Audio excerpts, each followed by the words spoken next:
Media service channel YouTube تے چلدا اے یزدان شہید میڈیا سروس چینل یوٹیوب تے چلدا اے وعلى آله وصحبه اجمعین اما بعد فاعوذ باللہ من الشیطان الرجیم فالذین آمنوا به وعزروه ونصروه واتبعوا النور الذي انزل معه اولئک هم المفلحون۔ آپ کی انگریزی زبان میں ایک لفظ ہوتا ہے پروٹوکول، ہمارے پاکستان میں بھی آج کل بہت زیادہ استعمال ہو رہا ہے، اور اس کے مطلب تو کئی ہوتے ہیں، لیکن ہمارے ہاں جو لیا جاتا ہے عام طور پر اسے ادب اور احترام کے معنوں میں استعمال کیا جاتا ہے، یا اس سے مراد وہ ترتیب ہوتی ہے شخصیات کی یا پروگرام کی جو ان شخصیات کے ادب اور احترام یا لحاظ کے مطابق مقرر کی جاتی ہے۔ میں تو اپنا پروٹوکول کوئی زیادہ نہیں سمجھتا، لیکن اللہ میرا مہربان ہے اور اس کی مہربانی کی وجہ سے دوست بھی مہربان ہے، وہ پروٹوکول کے لحاظ سے انہوں نے آخر میں مجھے رکھا ہے، اور بظاہر یہ میری کا شاخسانہ ہے، لیکن میں اسے اپنی غریبی سمجھتا ہوں۔ اور اسی حوالے سے مجھے یاد آ رہا تھا اقبال کا شعر کہ چلا میری غریبی کا تماشا دیکھنے والے، وہ محفل اٹھ گئی جس دم تو مجھ تک دوڑ جام آیا۔ محفل اٹھی تو نہیں ہے، لیکن چلتی یہی ہے کہ اٹھ جائے۔ اور کل بھی پروٹوکول ہی کی وجہ سے میرے ساتھ یہ ہوا کہ جب سب لوگوں نے آپ کا صبر آزما لیا تو اس کے بعد مجھے کہا گیا کہ مزید اسے آزمایا جائے، اور آج بھی پروٹوکول کی وجہ سے یہی ہو رہا ہے کہ کچھ عربی میں آزمایا گیا، کچھ اردو میں آزمایا گیا، کوئی کل انگریزی میں بھی آزمایا گیا تھا، اور اس کے بعد سب کچھ آزمانے کے بعد مجھے کہا گیا کہ مزید اس کی آزمائش آپ کے سبق کی ابھی باقی، لیکن میں آزمائے بغیر جانتا ہوں کہ آپ نے واقعی صبح سے لے کر اب تک صبر و استقلال کا مظاہرہ کیا ہے۔ میں کوشش کروں گا کہ اسے اور زیادہ نہ آزماؤں اور اختصار سے کام لوں، اور اس سے پہلے میں یہ بھی گزارش کر لوں کہ اگرچہ یہ بات آپ کے لیے ہم سب کے لیے خاصی مشکل ہے اتنے گھنٹوں تک مسلسل بیٹھنا، لیکن آپ کے ساتھ ہم بھی بیٹھے رہے ہیں، اور دعوت کے اس راستے میں کہنے کے لیے بھی اور سننے کے لیے بھی صبر اور صبر کے ساتھ بیٹھنے کی عادت ہونی چاہیے۔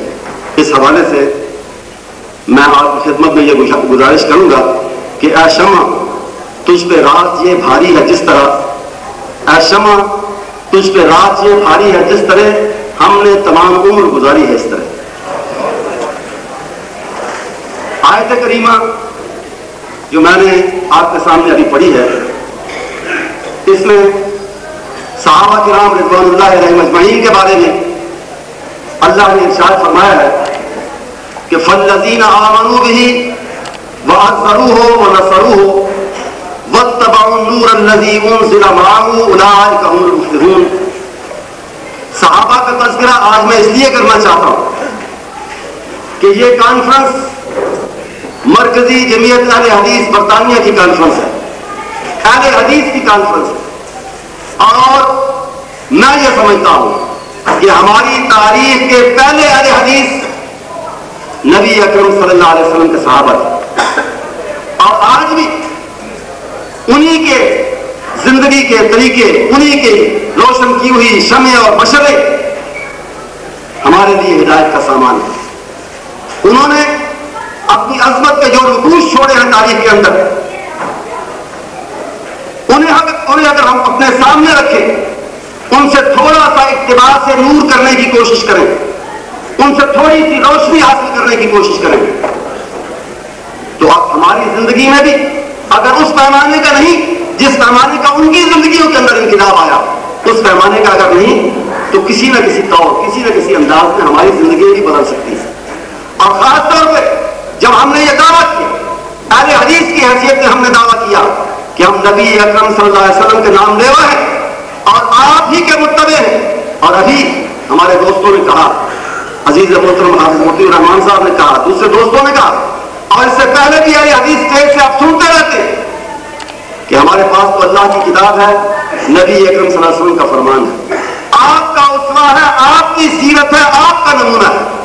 لیکن دیکھنا آج ان لوگوں کو ہے, تاریخی طور پہ ایک ہلکی سی نظر ان لوگوں کی زندگی پر ڈالنی ہے جنہوں نے صحیح معنوں میں نبی اکرم صلی اللہ علیہ وسلم کو اپنا اسوہ اور نمونہ سمجھا اور بنایا اور اس کے مطابق بننے اور چلنے کی کوشش کی. ہماری یہ خوش قسمتی ہے کہ اللہ نے ہمیں نبی وہ عطا کیا جو افضل الرسل ہے, کتاب وہ عطا کی جو افضل الکتب ہے, اور وہ کتاب وہ فرشتہ لے کے آیا جو سارے فرشتوں سے افضل ہے. اور اللہ کا یہ ہم پر انعام اور احسان ہے کہ اللہ نے ہمیں افضل الامم بنایا, ساری امتوں میں سے افضل بنایا. اور جس طرح یہ حقیقت ہے کہ ہمارے نبی سارے نبیوں سے افضل ہیں, اسی طرح یہ بھی حقیقت ہے کہ آپ کے صحابہ سارے نبیوں کے صحابیوں سے افضل ہیں, سارے نبیوں کے ساتھیوں سے افضل ہیں. اور یہ صرف عقیدت کی بات نہیں ہے, حقیقت کی بات ہے.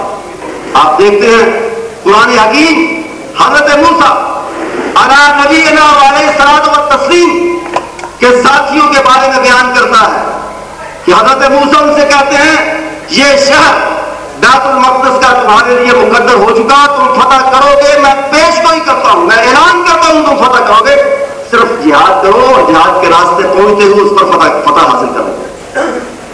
چلو اللہ تمہارے ساتھ ہے, جاؤ اس شہر کو فتح کرو. آپ جانتے ہیں انہوں نے کیا جواب دیا؟ انہوں نے کہا کہ اذهب انت وربك فقاتلا انا هاهنا قاعدون. موسیٰ ہم یہاں بیٹھتے ہیں, تم کہتے ہو یہ شہر فتح ہونا ہی ہونا ہے, ویسے کہو تم چلے جاؤ اپنے رب کو ساتھ لے جاؤ, جب فتح ہوگا شادیاں بجانے کے لیے, خوشیاں منانے کے لیے ہمیں بھی بلا لینا, ہم بھی آ جائیں گے. یہ ان کا کہنا تھا.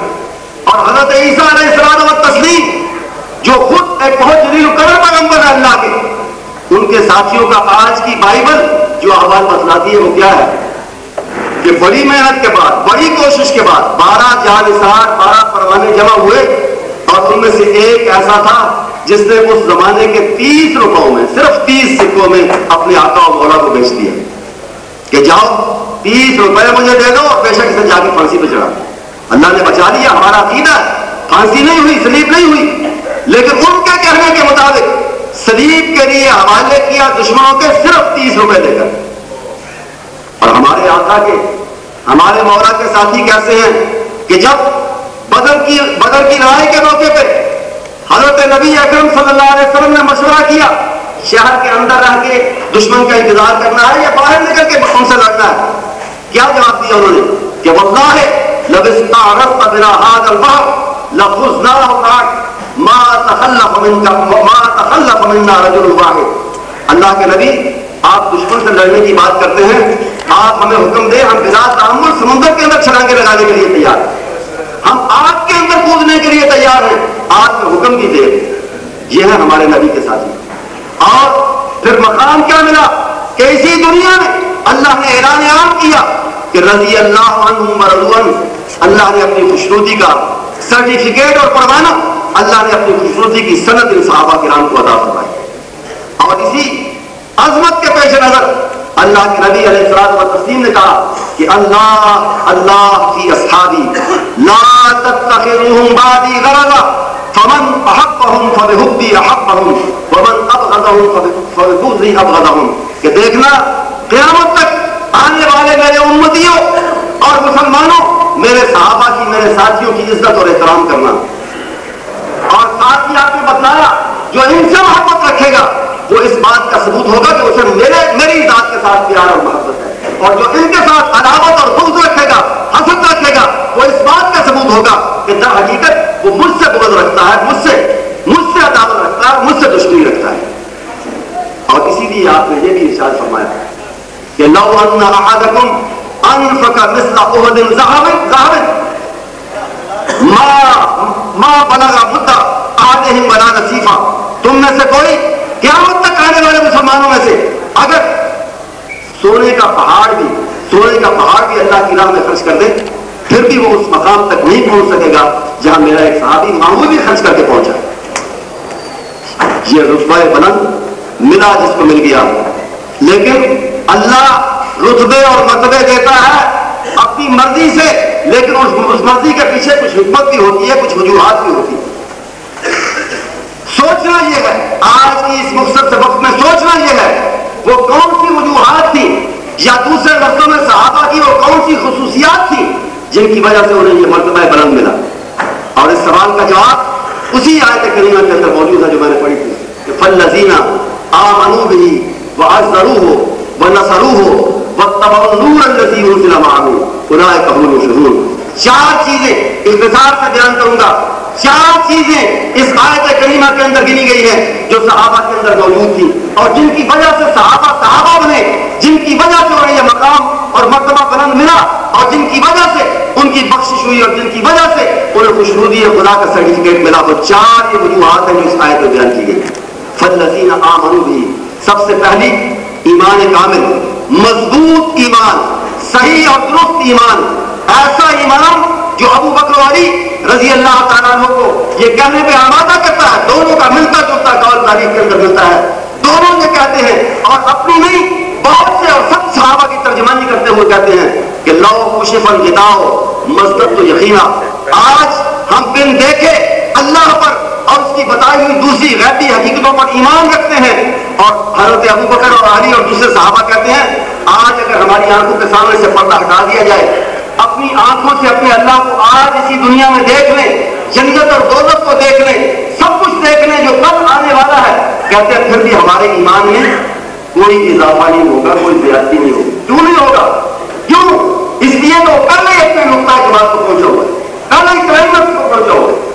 لو کشف الغطاء مزددت یقینا, آج اللہ کو اپنی آنکھوں سے دیکھے تو ہمارا ایمان اتنا نہیں ہوتا ہے جتنا کہ دیکھے بغیر, جتنا دیکھے بغیر اتنا ہی ہے اس میں کوئی اضافہ نہیں. یہ ان کے ایمان کی کیفیت, یہ ان کے یقین کی کیفیت. اور ایک اور صحابی حارث بن مالک رضی اللہ عنہ, ان سے پوچھا گیا کیا بات, کیا حال ہے, ہم سے کوئی پوچھے کیا حال ہے, اپنا اور اپنے بال بچوں کا ہم سمجھتے دوست نے اپنا میرا حال پوچھا ہے, میرے بال بچے کا حال پوچھا ہے, میرے مال و دولت کا حال پوچھا ہے, میری صحت کا حال پوچھا ہے, یہی ہم سمجھتے ہیں. اس سے پوچھے گا کیا حال ہے, وہ اپنے ایمان کا حال بیان کرنے لگا کہ میرے ایمان کا حال یہ ہے کہ میں اپنے کانوں سے جنت میں جنتیوں کو خوشیاں مناتے ہوئے اور دوزخیوں کو چیختے ہوئے میں ان کانوں سے سنا کرتا ہوں, اور اپنی آنکھوں سے دیکھے بغیر جنتیوں کو جنت میں اور دوزخیوں کو دوزخ میں دیکھا کرتا ہوں. آپ نے فرمایا یہی ایمان ہے, یہی اصل ایمان ہے, اس پر قائم رہو. یہ ان کے ایمان کی کیفیت ہے, یہ ان کے یقین کی کیفیت ہے. آج ہمارا یقین کیوں ڈاواڈول ہے, اس پیمانے اور اس معیار پر نہیں پہنچ سکتا, کم از کم وہ نمونہ ہمارے سامنے ہونا چاہیے. وہ بن دیکھی حقیقتیں جو ہم اپنی آنکھوں سے آج نہیں دیکھ سکتے اور یقیناً کل وہ ہمارے سامنے آنے والی ہیں, ان پر اسی طرح یقین کرنا چاہیے جس طرح پیغمبروں نے ہمیں بتائی ہے اور رسول خدا نے ہمیں بتائی ہے. جس کو یہ یقین ہو کہ یہ آگ ہے اور آگ کے اندر ہاتھ ڈالوں گا وہ جل جائے گا, وہ یقیناً اس ہاتھ سے اپنے ہاتھ کو پرے رکھے گا, الگ رکھے گا. آخر کیا وجہ کہ ایمان کا دعویٰ رکھنے کے باوجود ہم دوڑ کر ٹوٹ کر وہ عمل کرتے ہیں جو ہمیں سیدھے جہنم کے اندر لے جانے کا سبب بن رہے ہیں. ہم جانتے ہیں اللہ کے رسول کا یہ اعلان ہے, اللہ کے رسول نے بتایا ہے یہ چیزیں جہنم کے اندر لے جانے والی ہیں. ہم بغیر کھٹکے بغیر کسی ڈر کے ان کو کرتے ہیں, اس لیے کہ زبان سے ایمان کا دعویٰ ہے, اندر ایمان موجود نہیں ہے. آخر کیا وجہ ہے کہ مؤذن یہ کہتا ہے حی علی الصلاۃ حی علی الفلاح, آؤ تمہاری فلاح و بہبود نماز کے اندر ہے. مؤذن سے ہم سنتے ہیں, ایک کان سے سنتے ہیں دوسرے کان سے نکال دیتے ہیں. وجہ ایمان کی کمزوری. مسلمان ہوتے ہوئے آخر مسلمانوں میں نمازیوں کی پرسنٹیج یہاں نہیں, ہر ملک کی بات کرتا ہوں, پاکستان کی بات کرتا ہوں, آپ بھی جانتے ہیں, آپ ہم بھی جانتے ہیں, ہندوستان کی بات کرتا ہوں, اپنے ملکوں کی بات کرتا ہوں. ہر جگہ مسلمانوں میں مسلمان کہلانے والوں میں نمازیوں کی پرسنٹیج کیا ہے, کتنے فیصد ہے؟